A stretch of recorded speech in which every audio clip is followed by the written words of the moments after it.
Welcome po sa DIY Crafts and Restorations.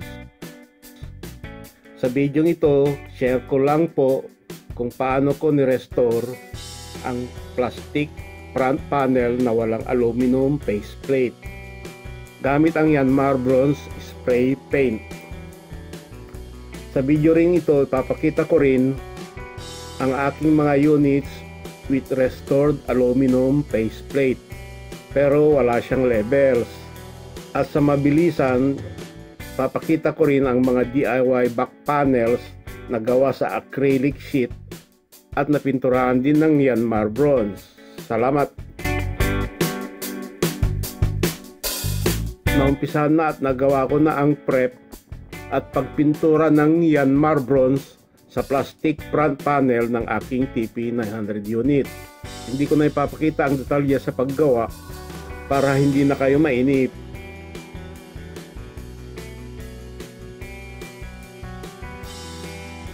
Sa halip, ipapakita ko na lang ang mga materyales na aking ginamit sa pag-restore.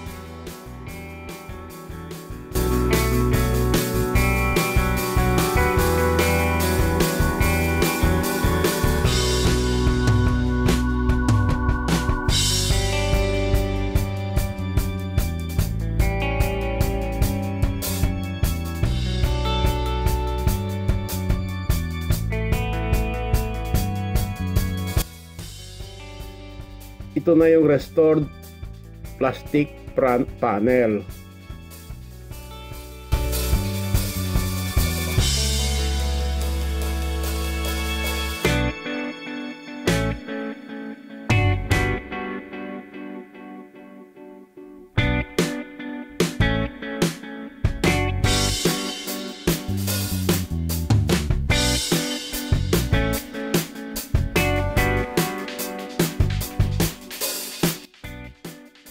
Gaya nung nabanggit ko, pininturahan ko ito ng Yanmar Bronze Spray Paint.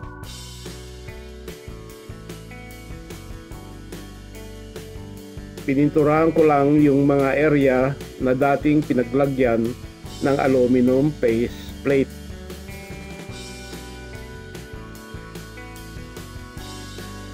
Ang mga gilid at iba pang surface area ay walang pintura. Pinakintab ko lang.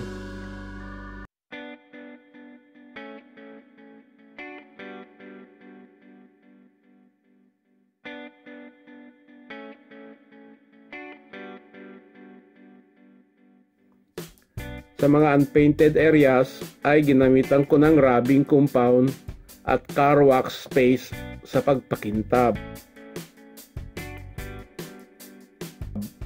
Pagkatapos ay apply ko na rin ng Armor Plastic Protector. Gamit ito sa sasakyan, sa mga plastic at vinyl parts.